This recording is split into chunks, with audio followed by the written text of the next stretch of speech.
What's crackin'? My name is Hans and for today's video guys, pupunta tayo sa BF at bibili natin dito guys yung bagong item. So ito guys, medyo late na tayo nag-update kasi may ginawa lang tayo. Pero ito guys, baka hindi pa alam ng iba sa inyo. So i-check natin yan guys. So ang magagastos nyo dito guys is 500k na insignia. So ayan, meron tayong 508. So eto siya guys oh. So ang pwede nyo makuha dito, okay, so Incense Burner of Vitality. Incense Burner of Vitality, ang makukuha nyo dito guys is XP gain 5%, Vitality 1 at PvE depth. And next one guys, meron naman ditong isa which is PvE depth, isa, XP gain, tas Spirit 1. At next one naman guys is eto which is XP gain, Endurance, and syempre PvE depth. So ngayon guys, check muna natin yung creed. So ulit lang tayo dito. Ang makuha natin is Vitality 1, Spirit 1, and then Endurance. So check natin yan sa creed guys, kung ano ba yung mga yan. So eto, meron tayong Endurance which is damage reduction, crit resistance. So eto pampakunat. Ngayon dito tayo Spirit, para naman to siguro sa mga mage. Max MP regen. So sa mga kinukulang dito guys sa MP, skill speed, and MP cost reduction rate. And also naman guys, ito meron tayo ditong Vitality, Max HP, HP regen, HP potion regen, and max weight. So ito naman guys, pampalaki ng buhay.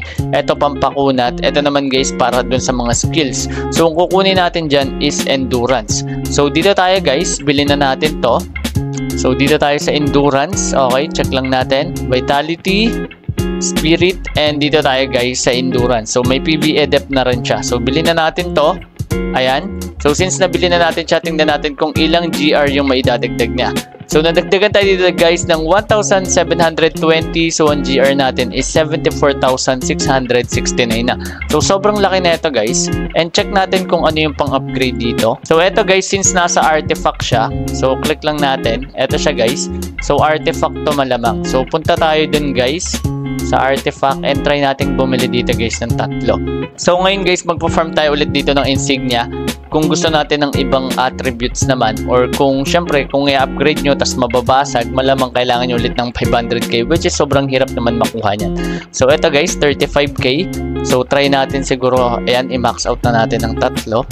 Tapos try na natin siya guys, kung ilan din yung may dadagdag. So sayang din to guys, so i-plus nyo rin yan. So ayan, ang makuha natin is madadagdagan yung endurance natin. So endurance lang madadagdagan, at meron tayong GR rate na nadagdagan tayo dito ng 86. So sobrang laki na rin neto guys, lalo na kailangan natin to. So ayan, 74k na guys yung aking GR. At syempre mga 1.8 din na dagdag guys, including na yung plus 1. So pwede nyo siya guys i-plus 2 kasi mababasag yan. Mag-ingat lang kayo kasi sobrang hirap magkaroon dito ng 500k na insignia. So yung insignia natin dito guys is 8,732 na lang. At eto na lang yung meron tayo. So ayan guys, pwede nyo rin gamitin to. Okay, kung gusto nyo malagyan siya ng attributes. Eto mahirap to makuha guys yung artifact refinement. So pwede nyo gamitin yan kung meron kayo. Ayan, so MP regen yung nakuha natin dito which is max, tapos damage reduction. Ang pwede nyo makuha dito guys is defense. Okay, so pinakamaganda dito is defense. Pero nakadepende yan sa inyo kung gusto nyo ba yan makuha.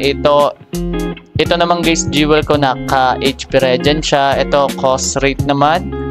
At ito meron tayong PvE bonus damage dito. So try nating baguhin tong HP regen rate. Ayun, may nakuha tayong naging MP nga lang siya guys. So medyo pangit lang din yung kinalabasan.